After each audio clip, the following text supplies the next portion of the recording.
Hello बच्चों, NCERT line by line में हम यूनिट नंबर 3 पे एंटर कर चुके हैं, सेल स्ट्रक्चर एंड फंक्शन। और इसमें पहला चैप्टर हमारे पास है cell the unit of life. तो सबसे पहले हम बात करते हैं यहाँ पर जीएन रामचंद्रन के बारे में, जो कि फाउंडर थे Madras school of conformational analysis of biopolymer. इन्होंने ट्रिपल हेलिकल स्ट्रक्चर कोलेजन का दिया, जो पब्लिश हुआ नेचर में 1954 में। इन्होंने रामचंद्रन प्लॉट का यूज किया, जिसके द्वारा प्रोटीन के स्ट्रक्चर को हम समझ सकते हैं। जीएन रामचंद्रन की बात की जाए तो बेटा, तो ये इन्फ्लुएंस थे, किससे इन्फ्लुएंस थे? लाइनस पॉलिंग से इन्फ्लुएंस थे, जो कि प्रोटीन के अल्फा हेलिक्स और बीटा सीट स्ट्रक्चर पे काम कर रहे थे। ठीक, अब हम लोग आगे चलते हैं। अब सबसे पहले हम लोग बात करते हैं कि सभी ऑर्गेनिज्म सेल से बने होते हैं।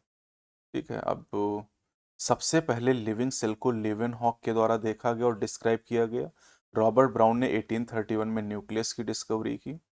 सेल थ्योरी दी गई स्लाइडेन एंड स्वान के द्वारा। स्लाइडेन एक जर्मन बॉटनिस्ट थे, इन्होंने प्लांट के ऊपर एक्सपेरिमेंट किया। और स्वान की बात करें तो ये जर्मन जूलॉजिस्ट थे, ये ब्रिटिश हटा दिया गया एनसीईआरटी से। जर्मन जूलॉजिस्ट थे और इन्होंने एनिमल और प्लांट दोनों के ऊपर अपना रिसर्च किया था। एनिमल में इन्होंने सबसे आउटर कवरिंग सेल मेम्ब्रेन के बारे में बताया, और प्लांट में इन्होंने सेल वॉल के बारे में बताया। तो स्लाइडेन एंड स्वान ने मिलकर ये बताया कि एनिमल और प्लांट जो होते हैं, इनकी बॉडी सेल और सेल के प्रोडक्ट से बनी होती है। लेकिन सेल थ्योरी ये एक्सप्लेन नहीं कर पाई कि नई सेल कैसे बनती हैं। तो रुडोल्फ विर्चो नाम के साइंटिस्ट ने 1855 में एक्सप्लेन किया कि cells divided and new cells are formed from pre existing cell. अपनी लैंग्वेज में उन्होंने कहा ओमनीसेलुलर ई सेल। तो cell theory given by Schleiden and Schwann and modified by the Rudolf Virchow. Overview of cell की बात करें तो यहाँ पर क्या बात आपको ध्यान रखनी है? यहाँ पर आपको ध्यान रखना है कि जो साइटोप्लाज्म है, this is called main arena of cellular activities. Main arena. अगर प्रोकैरियोटिक सेल की बात करें तो प्रोकैरियोटिक सेल में मेम्ब्रेन बॉन्ड ऑर्गेनेल नहीं होते, यूकैरियोट में पाए जाते हैं। राइबोसोम में एक नॉन मेम्ब्रेन बॉन्ड ऑर्गेनेल है, जो सभी सेल में होता है, प्रोकैरियोट और यूकैरियोट में। सेल के अंदर राइबोसोम केवल साइटोप्लाज्म में ही नहीं होता, बल्कि दो ऑर्गेनेल के अंदर होता, क्लोरोप्लास्ट और माइटोकॉन्ड्रिया, और एंडोप्लाज्मिक रेटिकुलम के ऊपर होता है। एनिमल सेल में एक नॉन मेम्ब्रेन बाउंड ऑर्गेनेल पाया जाता है, जिसे सेंट्रोसोम कहते हैं, जो सेल डिवीजन में मदद करता है। सबसे छोटी सेल माइकोप्लाज्मा है, जिसका साइज 0.3 माइक्रोमीटर होता है। बैक्टीरिया के साइज की बात करें तो बैक्टीरिया 3 से 5 माइक्रोमीटर के हो सकते हैं। टिपिकल बैक्टीरिया की अगर बात की जाए तो टिपिकल बैक्टीरिया का जो साइज होता है, ये टिपिकल बैक्टीरिया 1 से 2 माइक्रोमीटर। टिपिकल यूकैरियोटिक सेल 10 से 20। वायरस 0.02 से 0.2 माइक्रोमीटर। पीपीएलओ 0.1 माइक्रोमीटर होता है। ह्यूमन आरबीसी की बात करें तो 7 माइक्रोमीटर होता है। सबसे जो लॉन्गेस्ट सेल होती है नर्व सेल होती हैं, और सबसे जो लार्जेस्ट सेल है ये ऑस्ट्रिच एग हो जाएगी यहाँ पर। सेल का शेप उनके फंक्शन पर डिपेंड करता है, और कई सारे शेप आपको दिए गए, RBC round and biconcave, और WBC amoeboid, columnar cell long and narrow, nerve cell long and branch, tracheid elongated, और mesophyll cell round and oval हो जाएंगी। अब प्रोकैरियोटिक सेल की बात करें तो इसमें बैक्टीरिया, साइनोबैक्टीरिया, माइकोप्लाज्मा और पीपीएलओ आ जाते हैं। प्रोकैरियोटिक सेल जनरली स्मॉलर होती है यूकैरियोट से, लेकिन मल्टीप्लाई बहुत तेजी के साथ करती हैं। चार बेसिक शेप इन बैक्टीरिया के होते हैं, bacillus rod like, caucus spherical, vibrio comma shape and spirillum spiral हो जाए। सभी प्रोकैरियोट में सेल मेम्ब्रेन के चारों तरफ सेल वॉल पाई जाती है, लेकिन एक्सेप्शन है माइकोप्लाज्मा। माइकोप्लाज्मा में सेल वॉल नहीं पाई जाती है। प्रोकैरियोट में कोई वेल डिफाइंड न्यूक्लियस नहीं होता, इनका जेनेटिक मटेरियल नेकेड होता है ना, और जिसे हम जीनोमिक डीएनए भी कह सकते हैं। और इस जीनोमिक डीएनए या सिंगल क्रोमोसोम के अलावा कुछ बैक्टीरिया में एक सर्कुलर डीएनए और पाया जाता है, जिसे प्लाज्मिड कहते हैं। प्लाज्मिड रेजिस्टेंस प्रोवाइड करता है एंटीबायोटिक से, और साथ ही साथ बैक्टीरियल ट्रांसफॉर्मेशन को मॉनिटर करने का भी काम करता है। प्रोकैरियोट में यूकैरियोट की तरह का कोई भी ऑर्गेनेल नहीं होता एक्सेप्ट द राइबोसोम। प्रोकैरियोट में इंक्लूजन बॉडी पाई जाती है ना। साथ ही साथ यहाँ पर मीजोसोम पाए जाते हैं, जो कि इनफोल्डिंग होते हैं सेल मेम्ब्रेन की। अब सेल एनवेलप की बात करें तो प्रोकैरियोट में जो सेल एनवेलप होती है उसमें 3 लेयर पाई जाती हैं। सबसे जो आउटर लेयर होती है ग्लाइकोकैलिक्स होती है, उसके बाद मिडिल सेल वॉल और इनरमोस्ट प्लाज्मा मेम्ब्रेन होती है। ग्लाइकोकैलिक्स जो होती है बेटा, वो लूज सीथ के फॉर्म में है, तो उसे स्लाइम लेयर कहते हैं। लूज सीथ के फॉर्म में तो उसे स्लाइम लेयर कहते हैं, और थिक और टफ है तो उसे कैप्सूल का नाम दिया जाता है। सेल वॉल शेप को डिटरमाइन करता है और साथ ही साथ बैक्टीरिया को बस्टिंग और कोलेप्सिंग से बचाता है। प्लाज्मा मेम्ब्रेन सेलेक्टिवली परमेबल होती है, और सेल मेम्ब्रेन में जो फोल्डिंग होती है उन्हें मीसोसोम का नाम दिया जाता है। मीसोसोम वेजिकल ट्यूब्यूल या लैमेली के फॉर्म में होती है, सेल वॉल फॉर्मेशन में हेल्प करती हैं, डीएनए रेप्लिकेशन में, distribution to daughter cell, respiration, secretion to increase the surface area and enzymatic content को बढ़ाने में। कुछ प्रोकैरियोट जैसे साइनोबैक्टीरिया में क्रोमेटोफोर नाम के एक्सटेंशन पाए जाते हैं, है ना, इनफोल्डिंग पाई जाती हैं, जिनमें पिगमेंट होते हैं क्लोरोफिल, और ये पिगमेंट फोटोसिंथेसिस में मदद करते हैं। बैक्टीरिया मोटाइल या नॉन मोटाइल हो सकते हैं। अगर मोटाइल होंगे तो इनके पास फ्लैजिला होंगे। बैक्टीरियल फ्लैजिलम के 3 पार्ट होते हैं, फिलामेंट होकर एंड बेसल बॉडी। जो फिलामेंट होता है ये लॉन्गेस्ट पोर्शन होता है। फ्लैजिला के अलावा पाइली और फिम्बरी भी सरफेस स्ट्रक्चर होते हैं, लेकिन इनका मोटिलिटी में कोई रोल नहीं है, इंपॉर्टेंट बात है।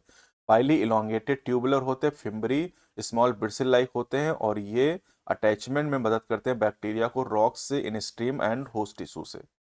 अब प्रोकैरियोट में राइबोसोम की बात करें तो ये 10 से 15 ये 15 बाई 20 नैनोमीटर साइज के होते हैं, और 2 सब यूनिट से मिलके बने होते हैं, 50s एंड 30s, दोनों मिलके 70s बनाती है। ज़्यादा मैथ मत लगाना, ठीक है। राइबोसोम प्रोटीन सिंथेसिस की साइट होते हैं, इसलिए इन्हें प्रोटीन फैक्ट्री कहा जाता है। कई सारे राइबोसोम एक सिंगल एमआरएनए पर अटैच हो जाते हैं, जिसे पॉलीराइबोसोम या पॉलीसोम कहा जाता है, और पॉलीसोम एमआरएनए को ट्रांसलेट करते हैं प्रोटीन में। इंक्लूजन बॉडी की बात करें तो इनमें रिजर्व मटेरियल स्टोर होता है। 4 तरह की होती हैं, phosphate granule, cyanophycean granule, glycogen granule and gas vacuole. Gas vacuole blue green photosynthetic bacteria, purple photosynthetic bacteria and green photosynthetic bacteria में पाए जाते हैं। यूकैरियोटिक सेल की बात करें तो इसमें प्रोटिस्ट, प्लांट, एनिमल और फंजाई को रखा गया है। यहाँ पर कंपार्टमेंटलाइजेशन होता है, और साथ ही साथ कंपार्टमेंटलाइजेशन का कारण है मेम्ब्रेन बाउंड ऑर्गेनेल यहाँ पर पाए जाते हैं। साथ ही यहाँ पर लोकोमोटिव और साइटोस्केलेटल स्ट्रक्चर होते हैं, और इनका जेनेटिक मटेरियल यानी डीएनए क्रोमोसोम में ऑर्गेनाइज्ड होता है। सारी यूकैरियोटिक सेल एक जैसी नहीं होती हैं। जैसे अगर प्लांट सेल की बात करें तो प्लांट सेल में सेल वॉल, प्लास्टिड और लार्ज सेंट्रल वैक्यूल होता है, जबकि एनिमल सेल की बात करें तो यहाँ पर सेंट्रियोल होता है, जो कि ज़्यादातर प्लांट सेल में एब्सेंट होता है। अब सबसे पहला टॉपिक यहाँ पर है सेल मेम्ब्रेन। सेल मेम्ब्रेन का डिटेल स्ट्रक्चर 1950s में पता चला, इलेक्ट्रॉन माइक्रोस्कोप के इन्वेंशन के बाद। ज़्यादातर स्टडी ह्यूमन आरबीसी की मेम्ब्रेन के ऊपर की गई हैं, और ह्यूमन आरबीसी की मेम्ब्रेन की अगर हम बात करते हैं बेटा, तो इसमें लिपिड होती है 40%, प्रोटीन होती है 52%। प्रोटीन 2 तरह की होती है, एक पेरिफेरल प्रोटीन होती है और दूसरी इंटीग्रल प्रोटीन यहाँ पर प्रेजेंट होती है। सेल मेम्ब्रेन का जो फ्लूइड मोज़ेक मॉडल है ये सिंगर एंड निकोलसन के द्वारा 1972 में दिया गया था। पैसिव ट्रांसपोर्ट की बात करें तो इसमें simple diffusion and facilitated diffusion आते हैं, और एक्टिव ट्रांसपोर्ट में सोडियम पोटेशियम पंप आ जाएगा, है ना। इसके अलावा प्रोटॉन पंप पंप अगर लगा है तो फिर एक्टिव ट्रांसपोर्ट होगा। सेल वॉल की अगर बात करते हैं तो cell wall non living rigid structure होता है, और एल्गी की जो सेल वॉल बनी होती है ये, इसमें सेलुलोज, गैलेक्टन्स, मैनन्स और मिनरल्स होते हैं, कैल्शियम कार्बोनेट। बाकी प्लांट में सेलुलोज, हेमीसेलुलोज, पेक्टिन और प्रोटीन होता है। प्राइमरी सेल वॉल में ग्रोथ करने की क्षमता होती है, और सेकेंडरी वॉल प्राइमरी के अंदर की तरफ बनती है। जो मिडिल लैमिला होती है मेनली कैल्शियम पेक्टेट से बनी होती है, जो पड़ोसी सेल को चिपकाती है, और प्लाज्मोडेस्मेटा जो होता है दो पड़ोसी सेल के साइटोप्लाज्म को कनेक्ट करने का काम करता है। एंडोमेम्ब्रेन सिस्टम में 4 ऑर्गेनेल होते हैं, ER, Golgi body, lysosome and vacuole. चारों सिंगल मेम्ब्रेन बाउंड ऑर्गेनेल होते हैं। माइटोकॉन्ड्रिया, क्लोरोप्लास्ट और पेरोक्सिसोम एंडोमेम्ब्रेन सिस्टम के पार्ट नहीं है। एंडोप्लाज्मिक रेटिकुलम की अगर हम बात करते हैं तो ईआर 2 तरह की होती है बेटा, एक होती है आरईआर, दूसरी एसईआर होती है। अंतर जो होता है वो राइबोसोम की वजह से होता है। आरईआर की अगर बात करें तो आरईआर प्रोटीन सिंथेसिस और सिक्रीशन में इन्वॉल्व होती हैं, और ये न्यूक्लियस की आउटर मैच भी होती हैं। Smooth endoplasmic reticulum is the major site of synthesis of lipid, और एनिमल में लिपिड लाइक स्टेरॉयडल हार्मोन भी एसईआर के द्वारा सिंथेसाइज किए जाते हैं। गोल्जी बॉडी को कैमिलो गोल्जी के द्वारा डिस्कवर किया गया था 1898 में। इनकी यूनिट को सिस्टर्नी कहा जाता है, जिनका डायमीटर 0.5 to 1 माइक्रोमीटर होता है। सिस्टर्नी में 2 फेस होते हैं, एक होता है कॉन्वेक्स सिस और फॉर्मिंग फेस, और दूसरा होता है कॉनकेव ट्रांस और मैच्योरिंग फेस यहाँ पर होता है। गोल्जी बॉडी का काम होता है पैकेजिंग करना, और ये फॉर्मेशन करती हैं ग्लाइकोलिपिड और ग्लाइकोप्रोटीन का, ये बहुत इंपॉर्टेंट पॉइंट खूब पूछा जाता है। लाइसोसोम की बात करें तो ये गोल्जी बॉडी में पैकेजिंग के द्वारा बनती हैं और इनके अंदर हाइड्रोलिटिक एंजाइम यानी हाइड्रोलेजेस होते हैं, लाइपेजेस, प्रोटीजेस, कार्बोहाइड्रेजेस, जो डाइजेशन में रोल प्ले करते हैं और ये एंजाइम एसिडिक पीएच पर ऑप्टिमली एक्टिव होते हैं। वैक्यूल की बात करें तो प्लांट में वैक्यूल 90% तक वॉल्यूम ऑक्युपाई कर सकता है और वैक्यूल की जो मेम्ब्रेन होती है बेटा उसे टोनोप्लास्ट के नाम से जाना जाता है, उसे हम टोनोप्लास्ट कहते हैं और यहाँ पर टोनोप्लास्ट कहीं पर हाँ, ये सिंगल मेम्ब्रेन जिसे टोनोप्लास्ट कहते हैं। अब अमीबा में कॉन्ट्रेक्टाइल वैक्यूल पाई जाती है जो ऑस्मो रेगुलेशन और एक्सक्रीशन का काम करती है, और अमीबा या प्रोटिस्ट में फूड वैक्यूल पाई जाती है जो फूड मटेरियल के इंगल्फमेंट से बनती है। माइटोकॉन्ड्रिया की बात करें तो माइटोकॉन्ड्रिया का जो नंबर होता है वेरिएबल होता है जो फिजियोलॉजिकल एक्टिविटी पर डिपेंड करता है। जनरली ये सॉसेज शेप या सिलिंड्रिकल होती हैं। इनका डायमीटर 0.2 से 1 माइक्रोमीटर, एवरेज 0.5 माइक्रोमीटर होता है और लेंथ 1 to 4.1 माइक्रोमीटर होता है। Mitochondria double membrane bound organelle है यहाँ पर, है ना। और यहाँ पर जो आउटर कंपार्टमेंट होता है उसे हम इंटर मेम्ब्रेन स्पेस बोलते हैं, आउटर कंपार्टमेंट को। जो इनर कंपार्टमेंट होता है उसके अंदर मैट्रिक्स भरा होता है, ठीक है। अब जो इनर मेम्ब्रेन होती है बेटा उसमें बहुत सारी इनफोल्डिंग होती है जिन्हें क्रिस्टी का नाम दिया जाता है, मैट्रिक्स की तरफ होती है। क्रिस्टी सरफेस एरिया को बढ़ाती हैं। अब mitochondria are the site of aerobic respiration, ये सेलुलर एनर्जी बनाती हैं एटीपी के फॉर्म में और इसलिए इन्हें पावर हाउसेस ऑफ सेल कहा जाता है।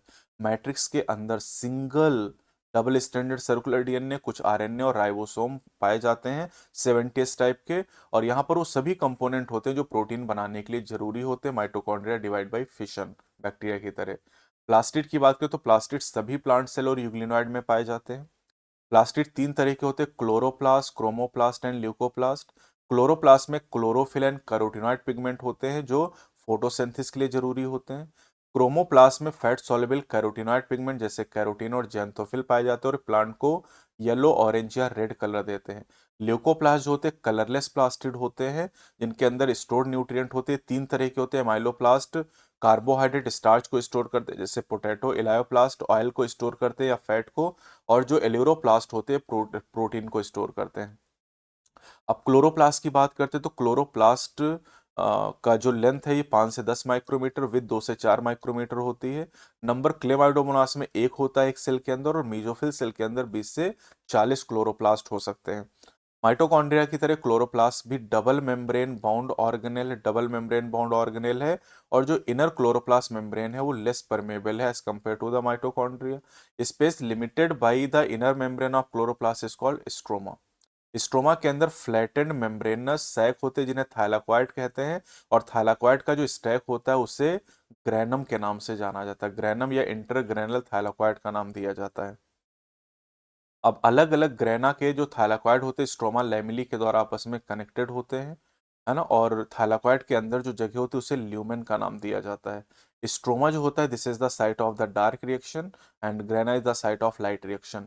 स्ट्रोमा के अंदर कार्बोहाइड्रेट और प्रोटीन को सिंथेसाइज करने वाले एंजाइम होते हैं, साथ ही साथ स्ट्रोमा में small double standard circular DNA molecule होते हैं, राइबोसोम होते हैं।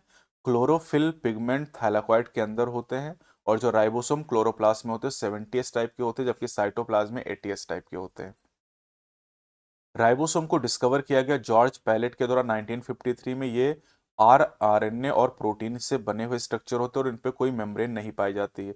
यूकैरियोटिक राइबोसोम 80s टाइप के होते हैं जबकि प्रोकैरियोटिक राइबोसोम 70s होते हैं। 80s राइबोसोम की बड़ी सब यूनिट 60s और छोटी 40s होती है, जबकि 70s में बड़ी वाली 50 और छोटी वाली 30s होती है। यहाँ पर एस स्वेडबर्ग यूनिट होता है जो सेडिमेंटेशन कॉफिशिएंट को बताता है, और ये इनडायरेक्टली डेंसिटी और साइज को मेजर करने का काम करता है। यहाँ पर साइटोस्केलेटन की बात करें तो ये फिलामेंटस प्रोटीनेसियस स्ट्रक्चर होते हैं, और तीन तरह के हैं, microtubule, microfilament and intermediate filament.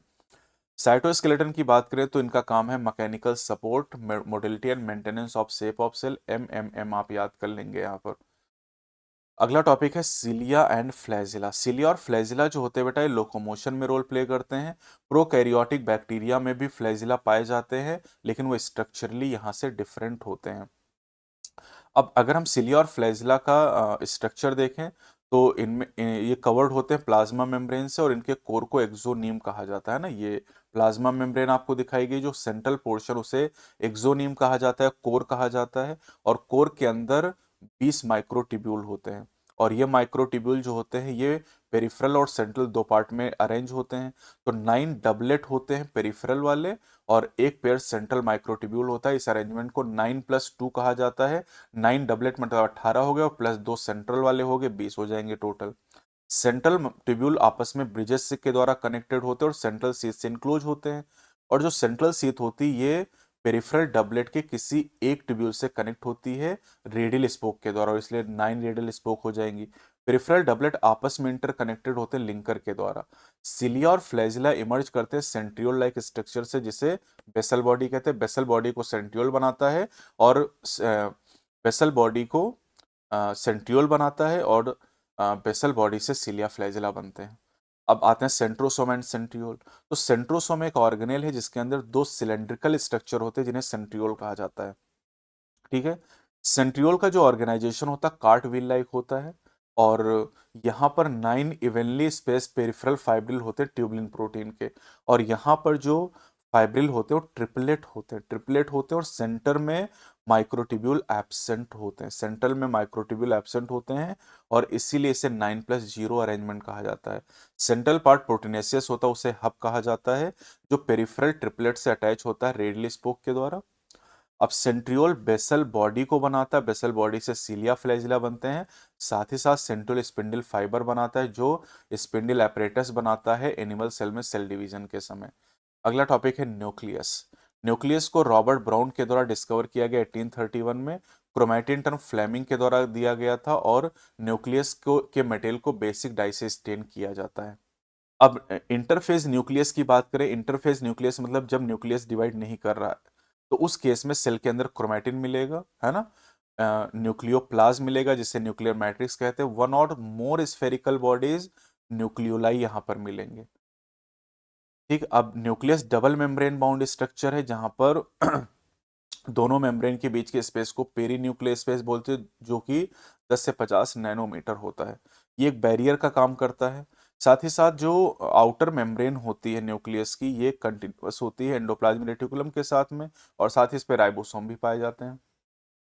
कई सारी जगहों पर न्यूक्लियर जो एनवेलप होती है वो माइन्यूट पोर्स से इंटरप्टेड होती, जो कि बनते हैं दोनों मेम्ब्रेन के फ्यूजन से। न्यूक्लियर पोर के द्वारा साइटोप्लाज्म और न्यूक्लियस के बीच में आरएनए और प्रोटीन का ट्रांसपोर्ट होता है, कई बार पूछा गया है। नॉर्मली एक सेल के अंदर एक न्यूक्लियस होता है, लेकिन कुछ सेल के अंदर न्यूक्लियस नहीं होता है, जैसे erythrocyte of many mammal and sieve tube cell of vascular plant. और कुछ सेल में ज्यादा न्यूक्लियस भी पाए जाते हैं, जैसे स्केलेटल मसल की बात करें, सिंसाइसियम जिसे आप कहते हैं, है ना, लिक्विड एंडोस्पर्म आप कोकोनट की बात करें। न्यूक्लियर मैट्रिक्स या न्यूक्लियोप्लाज्म के अंदर न्यूक्लियोलस और क्रोमैटिन पाया जाता है। न्यूक्लियोलस जो होते हैं स्फेरिकल स्ट्रक्चर होते हैं, और ये नॉन मेम्ब्रेन बाउंड स्ट्रक्चर होता है, और यहाँ पर राइबोसोमल आरएनए की सिंथेसिस होती है। जो सेल प्रोटीन सिंथेसिस में ज्यादा इन्वॉल्व होते हैं उनमें लार्जर और न्यूमरस न्यूक्लियोलाई प्रेजेंट होते हैं। इंटरफेज न्यूक्लियस की बात करें तो यहाँ पर लूज और इनडिस्टिंक्ट नेटवर्क न्यूक्लियोप्रोटीन फाइबर का पाया जाता है, जिसे क्रोमैटिन कहा जाता है। और यही क्रोमैटिन जो होता है ये क्रोमोसोम बनाता है सेल डिवीजन के समय। क्रोमैटिन में चार चीजें होती हैं, डीएनए होता है, आरएनए होता है, हिस्टोन प्रोटीन होती है, और नॉन हिस्टोन प्रोटीन होती है। और यही क्रोमैटिन कंडेंस होकर क्रोमोसोम बनाएगा। एक सिंगल ह्यूमन सेल में करीब 2 मीटर लंबा डीएनए होता है, एक्चुअली 2.2 मीटर होता है, जो 46 क्रोमोसोम में डिवाइडेड होता है। अब हर क्रोमोसोम में एक प्राइमरी कॉन्स्ट्रिक्शन या सेंट्रोमियर होता है, जिसके साइड पर दो डिस्क शेप स्ट्रक्चर होते हैं, जिन्हें काइनेटोकोर कहा जाता है। सेंट्रोमियर जो होता है ये दो क्रोमैटिड को होल्ड करके रखता है। पोजीशन ऑफ सेंट्रोमियर के आधार पे क्रोमोसोम चार हैं: मेटासेंट्रिक, सब मेटासेंट्रिक, एक्रोसेंट्रिक एंड टीलोसेंट्रिक। चार तरह के क्रोमोसोम हो जाएंगे। अब मेटासेंट्रिक क्रोमोसोम की बात करें तो इसमें मिडिल सेंट्रोमियर होगा, जिससे दो इक्वल आर्म बन जाएंगी। सब मेटासेंट्रिक में स्लाइटली अवे फ्रॉम मिडिल होगा सेंट्रोमियर, जिससे एक शॉर्टर और एक लॉन्गर आर्म बन जाएगी। एक्रोसेंट्रिक में सेंट्रोमियर क्लोज होगा वन एंड के, जिससे एक एक्सट्रीमली शॉर्ट और एक एक्सट्रीमली लॉन्ग आर्म बन जाएगी। और टीलोसेंट्रिक में टर्मिनल सेंट्रोमियर प्रेजेंट होगा, टर्मिनल सेंट्रोमियर वहां पर पाया जाएगा। यहाँ पर डायग्राम आप देख सकते हैं। एनसीईआरटी में टीलोसेंट्री का डायग्राम दिया ही नहीं गया क्योंकि टर्मिनल होगा ही नहीं यहाँ पर कोई। ठीक, अब करें कि सम टाइम कुछ क्रोमोसोम ऐसे होते हैं जिनमें नॉन स्टेनिंग सेकेंडरी कॉन्स्ट्रिक्शन पाया जाता है कांस्टेंट लोकेशन पे, और इससे एक स्मॉल फ्रेगमेंट बनता है जिसे सैटेलाइट कहा जाता है। जैसे यहाँ पर सैटेलाइट आप देख सकते हैं सेकेंडरी कॉन्स्ट्रिक्शन के बाद वाला पार्ट। लास्ट टॉपिक है माइक्रो बॉडीज। तो माइक्रो बॉडीज जो होती हैं ये सिंगल मेम्ब्रेन बाउंड होती हैं, प्लांट एनिमल दोनों में पाई जाती है, और इनके अंदर वेरियस एंजाइम प्रेजेंट होते हैं। बस ये तीन बातें आपको माइक्रो बॉडी के बारे में ध्यान रखनी है। ये चैप्टर आपका कंप्लीट हो गया, cell the unit of life. तो अगले चैप्टर में फिर से मिलेंगे। चैप्टर, अगर आप चैनल पर नए तो चैनल को सब्सक्राइब जरूर करें। जय हिंद, जय भारत।